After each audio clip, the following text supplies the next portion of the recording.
Welcome to the Chapter 49 podcast. My name is Larry Lannan. I'm a volunteer in communications for Chapter 49. I'm also a retiree. We welcome you to our weekly podcast. It's weekly most of the time. And we are here with Duncan Giles, our chapter president for Chapter 49. So, Duncan, welcome back. Thanks, Larry. It's always good to be here.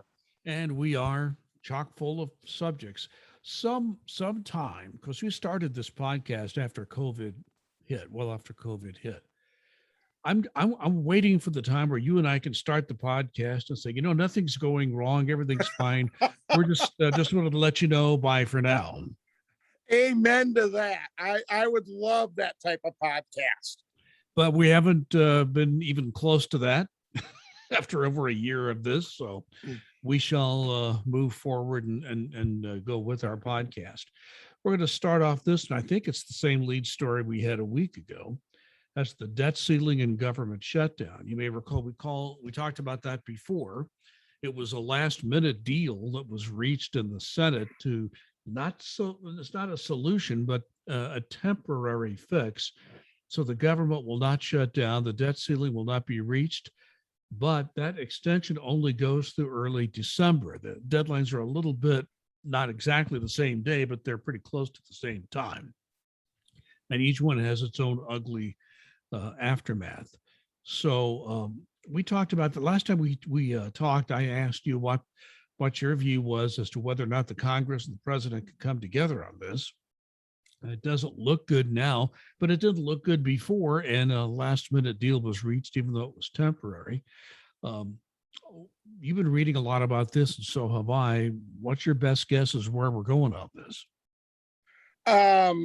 Despite their best efforts to do a Thelma and Louise ending, I'm hoping it doesn't go that way off the cliff. I think that it was a very unsatisfactory ending for the debt ceiling to basically kick the can down the road for 6 weeks or so.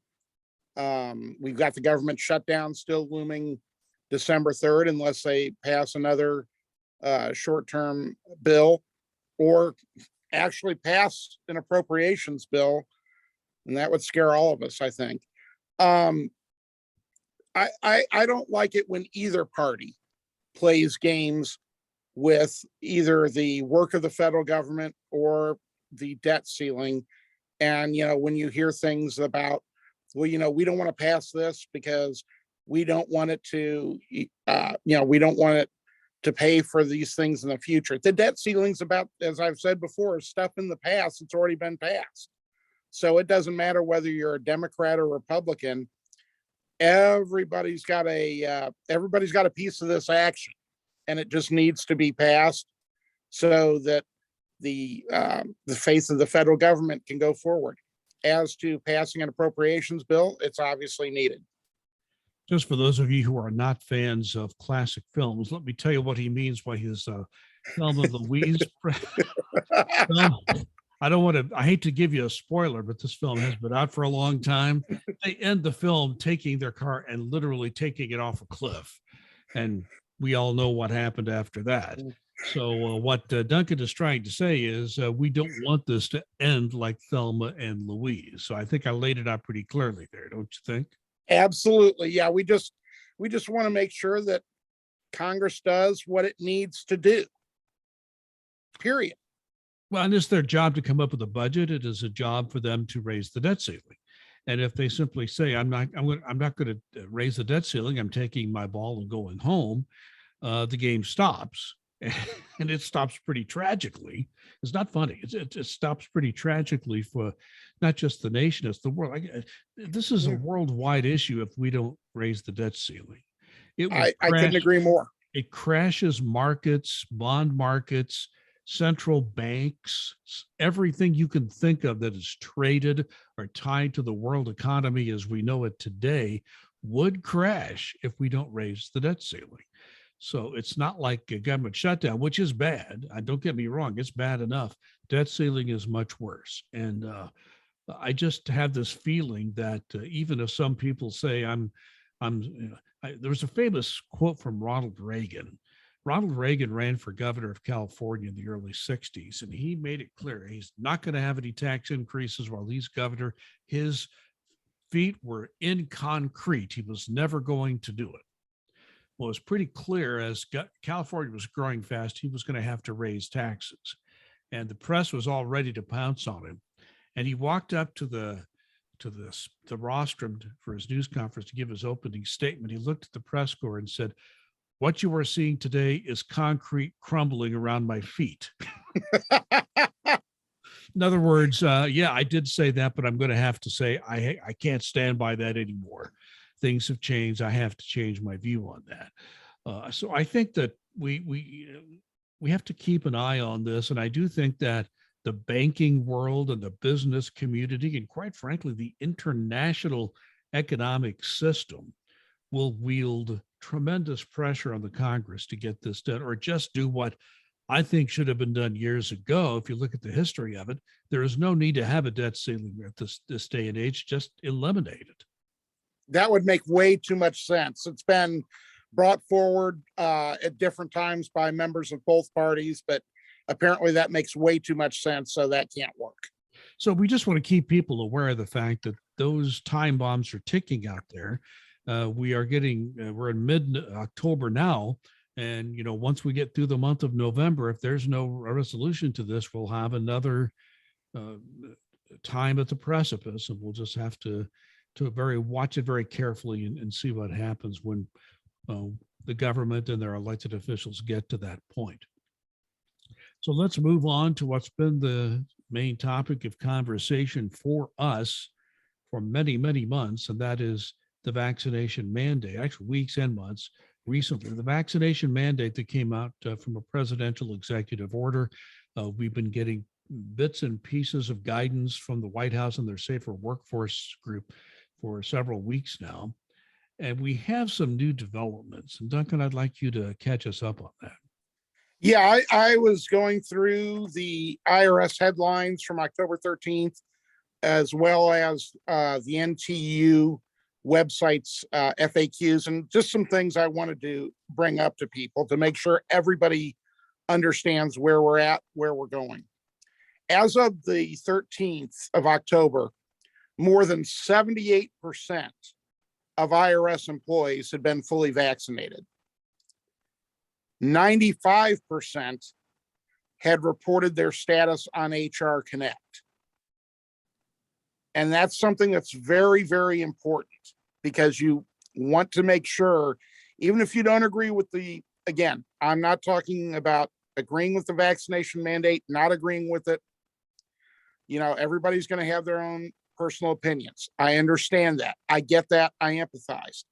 But if you're directed by your management to go into HR Connect and input your vaccination status, and you do not follow that directive, you can be written up for insubordination, and that can lead to discipline up to and including termination. So I want to make sure everybody's clear on that one. Reasonable accommodation requests. Here's part of my favorite right now. Reasonable accommodation requests need to be in by October 22nd. That is 1 week from the day we're recording this. Next Friday is the date. Now, IRS is supposed to give templates and forms out there to be able to show what you need to do, where you need to go, that sort of thing. As of yet, they have not provided that. My advice now is do not wait. If you believe that you have a medical reasonable accommodation or a sincerely held religious belief that you believe is going to hold up for a religious accommodation, go ahead and submit those. Where you need to submit them, you're going to go, and this information is on the story in the October 13th IRS headlines.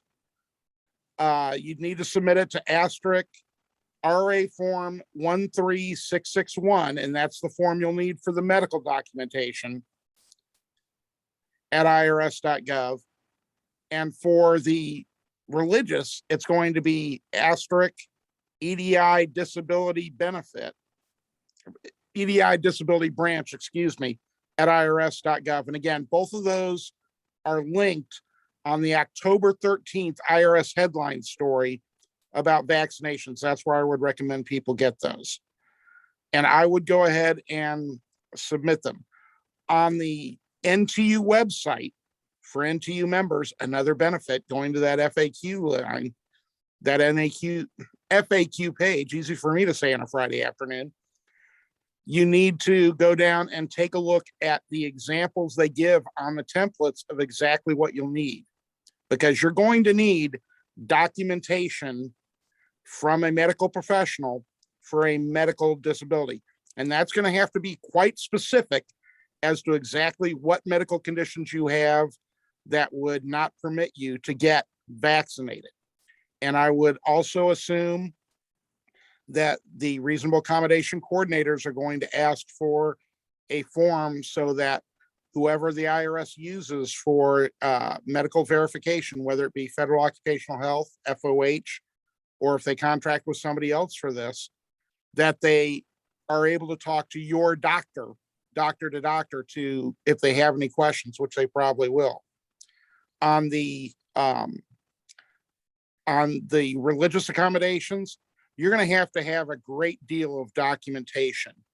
It's not going to be that you don't agree with it.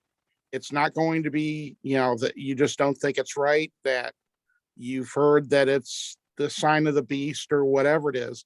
You're going to have documentation from a religious leader in your community, in your church, in your whatever your place of worship is, that documents exactly why it's against the tenets of your religion for this, and go into, again, great specificity. So those are some things just to start off with. Larry, do you have any follow-ups on that? Plenty. That's why I want to give it a pause for a second. Yeah, that's a lot to digest. And I think the big message here is that for a long time, you have been advising people to get all of your documentation together and wait. And now all of a sudden, without the form even being released, this is information that's come out that there's an October 21st deadline. Did I hear that? 22nd. That's right, 22nd, October 22nd deadline to get it in without a form even being available. Now, if you look at those FAQs that NTU has on its website, available to any NTU member, there is a long list of what you need to address in that, how should I put it, request for reasonable accommodation due to sincere religious beliefs. So as I mentioned in a previous podcast, you can't just have a quick statement from your local minister and turn it in. They're going to have to address a number of specifics, and those specifics are actually taken from the Safer Workforce Guidance, and that's just been recently added to the FAQs in the last day or two. So I think those are items to look at. I guess the question I would ask you is, just for people who are listening, and the thing about a podcast is, if you listen, you can always go back and listen again if you need to write anything down. What guidance would you say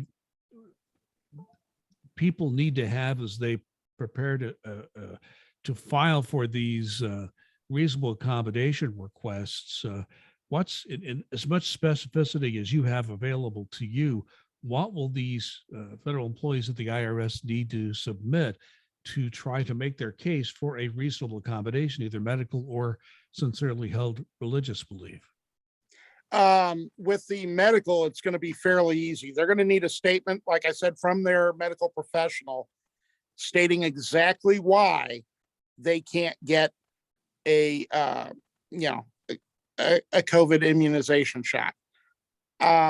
Those are going to be very few and far between reasons. But those are going to have to be spelled out, and you're going to need that signed statement from your doctor. So your doctor is going to be having to put it on the line as well, because I can tell you that if it doesn't look right, they're going to be questioned by whoever the IRS medical professionals are contracting with about this, because the federal government, the executive branch, is very serious about these vaccinations, and they're going to want to make sure that the accommodations are done correctly. For the religious, I would advise anybody to go on the NTU website, the FAQs, the templates that are on there have a lot of good information on exactly what's going to be needed for this. I can tell you that if you've been vaccinated previously, your children have been vaccinated for school, things of that nature, you're going to have a very tough time showing that you have a sincerely held religious objection to this, because you've had other vaccinations. It's going to be a very, very narrow range that you're going to have to be able to show in order to be able to get an approved reasonable accommodation. And even if you do get an approved accommodation, that accommodation might not be what you want. It's going to be what's reasonable for the agency. So that's another piece of the puzzle to keep in mind. All very good advice. The other part of this is, and I want to emphasize this as well, you mentioned that in the IRS headline story, there are very specific addresses within the IRS internal email system where you need to submit this request. Kind of go over that, without having to go into the deal. Where do you find the IRS headlines? I'm sure there are many employees who read them regularly, and some who probably ignore them entirely. So if you need to see those IRS headlines to get those specific addresses where you email the reasonable accommodation request, how do you find that? Basically, if you go into your email and just put up IRS headlines, it'll be in the October 13th one. It is the lead story. You just click on that link, go down, and it'll have the links embedded there for the medical and for the religious accommodation addresses. Now, I can tell you from what I've heard is that if you do send in the religious accommodation, you're going to get a message back saying, basically, thanks for your submission, but we can't answer any questions on it yet because we're still looking into this. So it'll show that you've gotten it, they've gotten it, but don't be expecting any quick responses. Now, if you make a submission, an initial submission, and religious would be, it could be medical, but religious beliefs might be even more so. Once you have made your submission and you receive more information, can you add that before the decision is made? Absolutely. You can send in information. I would imagine that because a lot of people, I know at least over 1,600 have sent in for accommodations already, and that information was probably about a week or so ago. So there's probably more now. They're going to be asking they may ask you to redo it on a particular form. They may ask for, more information on this. So once you've submitted it, and keep that email that shows that you submitted it, that you sent it as proof of that, then if they ask for more, or you need to amend your statement, you can get that taken care of. Well, let me ask it this way. Do we have, I should have put this, as an agency, do we have as a federal government all the information that employees need to file these reasonable accommodation requests? Or are we still waiting on some specifics here? Okay, it sounded like you were looking for logic in the federal government, Larry. Is that what I'm hearing? I know you've been retired a while, but is that what I'm hearing? I plead guilty. It's one of those things where the Safer Workforce has come out with guidance. They have come out with their templates, but then each agency is able to do their own. And we just have not heard in our particular case, whether it's IRS, CBP, any of the different agencies that IRS covers, we have not seen the templates for our particular agency. And for us, it's IRS in particular. And so that just makes it particularly bothersome when you have a deadline of a week from now and don't have exact specifics on how they want it submitted.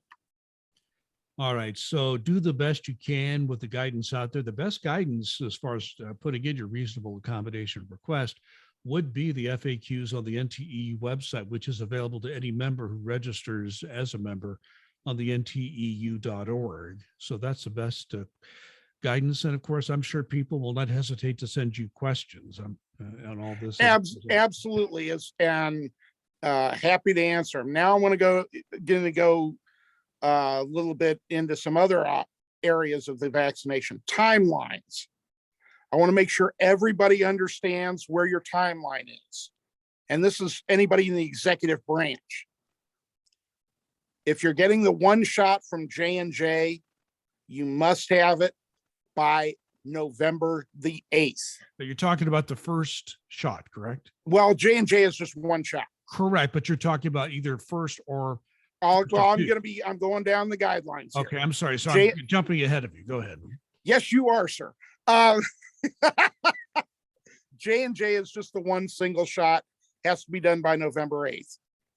If you're looking to get Pfizer, that has to be done, the first shot, by October 18th. So we are talking just a few days from now. So if you're doing Pfizer, get it done. If you're looking at doing Moderna, the date to start that was October the 11th to be able to be fully vaccinated by that November 22nd date. So if you haven't yet and are considering the Moderna, go ahead and do it now. I believe if you go ahead and do it and can show that you've had that first shot, we'll still be okay, even though you won't be fully vaccinated by that November 22nd date. But those are the key dates that you have to have your first shot by. And then with the Pfizer, it's about 3 weeks afterwards, after your first shot. Moderna is about 4 weeks after, and you have to have those second shots timely as well. So, and again, this information is on both the IRS headline story from October 13th and the NTU FAQs. So you want to make sure that, if you're looking at Moderna or Pfizer, get that shot now. If you've been on the fence and thinking about it, get it done ASAP. A couple of other questions I wanted to hit. Antibodies. People have said, well, I've had COVID, I've got antibodies. Is that okay? No, that's not a substitute. CDC has said that is not a substitute for being vaccinated. The Safer Workforce has said, no, that is not something that they're going to accept instead of a vaccination. If you've had COVID recently, you can ask for an accommodation. Your doctor may say, hey, I want them to wait 2 more weeks before they get the first vaccination shot, just because I want them to build up their antibodies a little bit, which is understandable. And that shouldn't be a problem in getting that accommodation. But it should be something that's very rare. So antibodies or having COVID does not stop you from getting the vaccination.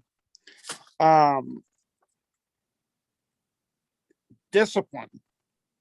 And when I say discipline, this could be anything from a letter of counseling to a reasonable accommodation. Could start as early as November the 9th. That's why all these dates are important, because the way they're looking at November the 9th is if you haven't had your vaccination, either your second vaccination shot by November the 8th or the J&J by November the 8th, then you're not going to be fully vaccinated by that November 22nd date, because it's 2 weeks afterwards. So if they can see on HR Connect that you either haven't filled it out or that you haven't been vaccinated, then that process can start as of November the 9th. So it's going to be coming up very quickly here, folks. And I just want to make sure everybody understands the timeframes they're looking at.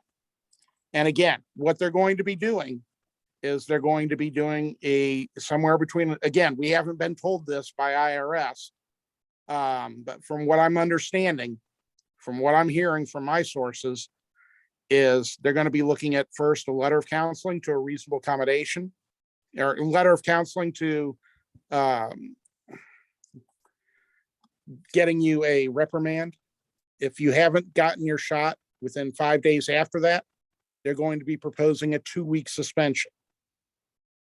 And if you get the 2-week suspension, then you can and if your reasonable accommodation is going on, hasn't been decided while this is going on, they're still going to try and process it. From, again, what I'm hearing, we don't know that for sure, but that's what I've heard.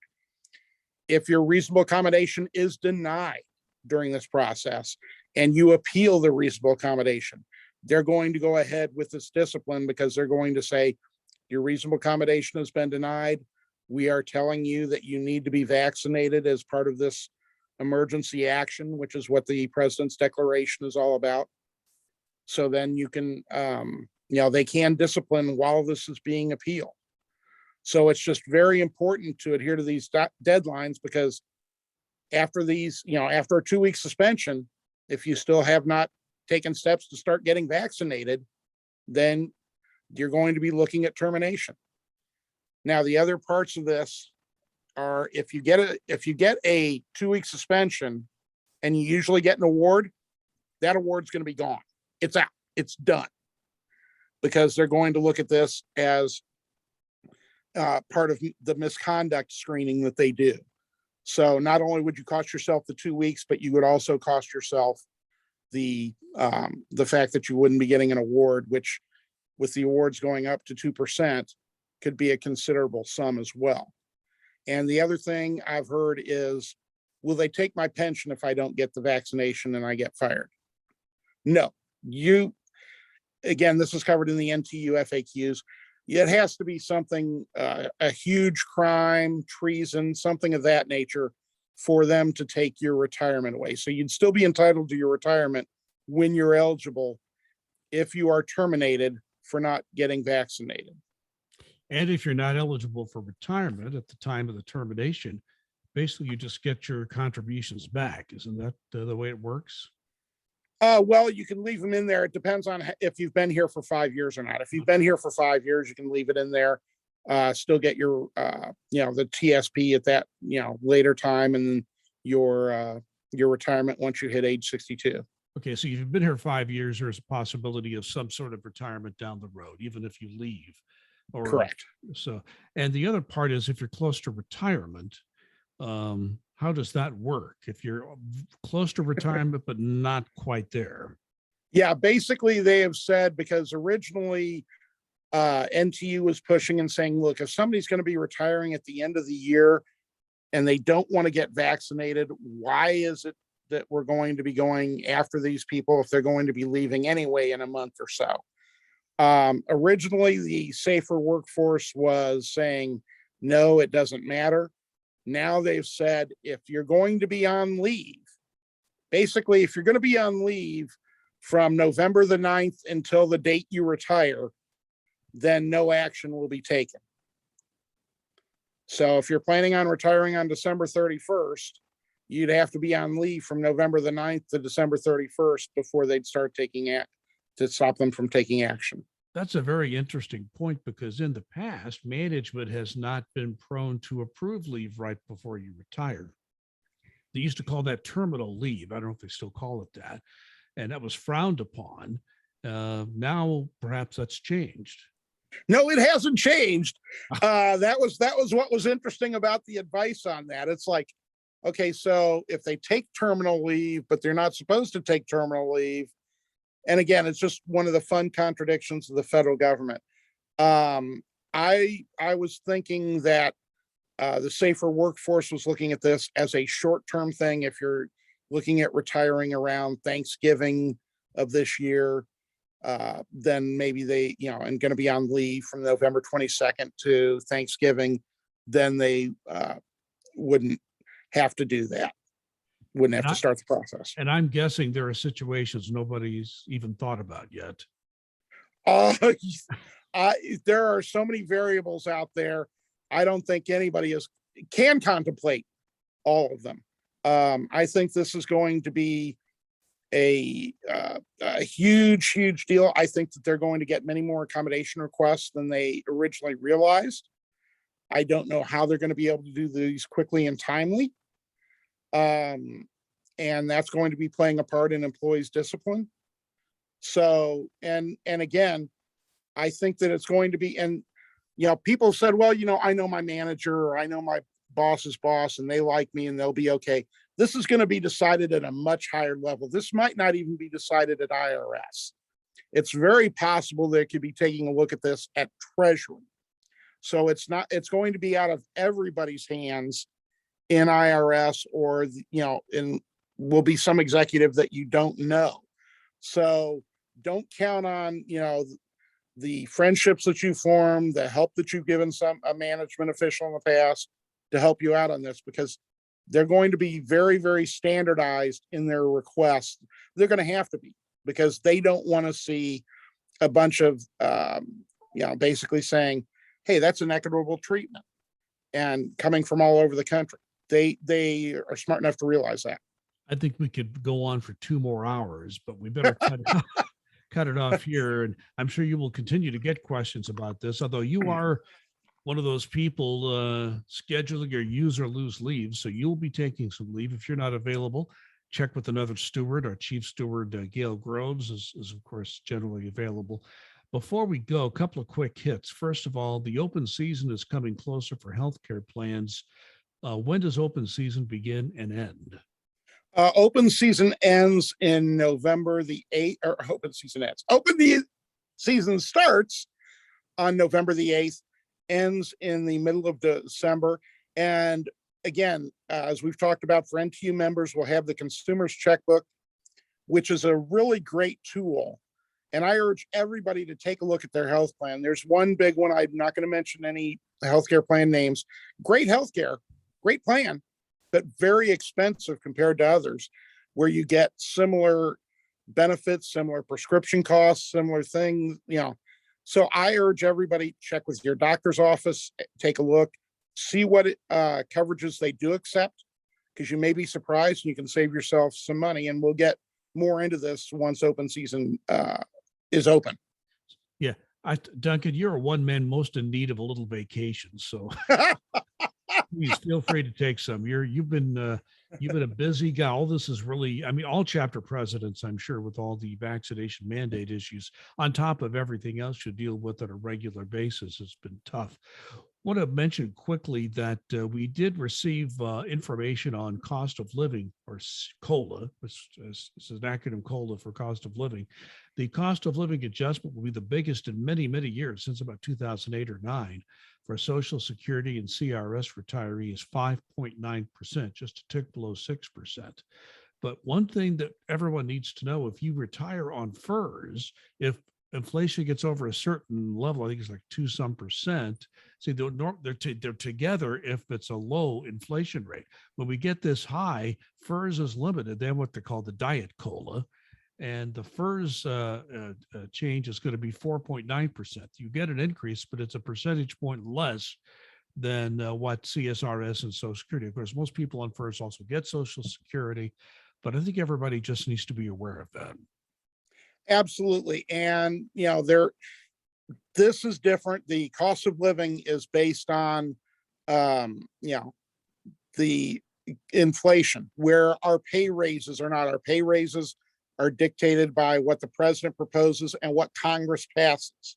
So, people are saying, why is our pay raise low compared to what retirees are getting? Well, there are some times where we're getting a higher pay raise than they are getting for inflation. So the two are not tied together. And I think that's important for everybody to know as well. Yeah, in recent years, as a 10-year retiree, I can tell you that our COLA has been much lower than your pay raises. This is an unusual year in that sense, but and we still don't know what the pay raise will be next year. Is that correct? Correct. We keep hearing 2.6, but there are others in Congress that are still looking at passing something higher, but we're just still in the waiting game because we don't have a budget yet. So that's going to be part of the budget.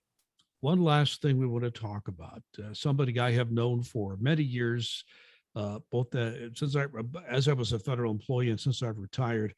Gail Groves, our chief steward for Chapter 49, is celebrating 36 years of government service, something I never got to. I got to 28 years and retired. Of course, I had a career before IRS, but I'll leave that aside. Gail Groves has now been with IRS for 36 years. That's a very long time. Yeah, when she told me about that this morning, I sent her an email saying, congratulations or condolences, however you want to look at it. And I think for all the work that Gail does, it depends on the day, but she does a great job, and the federal government is very lucky to have had her for these 36 years and however many more she works. So we just wanted to say quite an accomplishment and thank you for all you do. Yes, and I would dovetail that. I've known Gail for years. She's a great worker and does good work for NTEU as well. And congratulations on 36 years of service. That is definitely something to celebrate. Any last shot before we wrap this up? I just want everybody to be out there, be safe. It COVID is real, Delta is real. Do what is best for you and your family, however that is. If you find that getting the shot is unconscionable to you, I understand that it's a personal decision, but just understand that due to the nature of the executive order, that very well could have ramifications on you and your family. I just want to make sure everybody's clear on that. But just, Good do comment. what you can. Thanks for that comment. But I just want to say one quick thing. I don't often watch these videos. I'd rather not see myself on video. But I noticed, I just want everyone to know that I'm not you. My eyes look a little shifty. It's not shifty eyes. I'm controlling the various audio controls. So I'm not just being I look like I'm a kind of a shifty individual. There is a reason for that. I've got audio here and there. So please bear with my shifty eyes as I try to, especially at the beginning and end of the podcast. This happens quite often. You just heard Duncan Giles. He's our chapter president for chapter 49. And we we appreciate the fact you've listened. And if you like this podcast, let other people know. This podcast is available on just about any audio podcast platform, Spotify, I'm trying to think of all of them. SoundCloud is one of them. We're also on Apple Podcasts and a number of others. Most of the popular podcast platforms we're on. Just all you have to do is search under podcasts by Larry Lannan, Lannan. You'll see all the different podcasts I produce. The chapter 49 podcasts on that list. You'll see them there. You can access the most recent ones there. And if you like, for some reason, seeing myself, I don't know why, Duncan and I do have video version available on YouTube. Just search under Duncan Giles and you can subscribe to his YouTube channel. So we again appreciate the fact that you watch and listen to this podcast. And again, if all goes well, we'll be back next week with another edition of the Chapter 49 podcast. In the meantime, my name's Larry Lannan. Please be safe and be kind.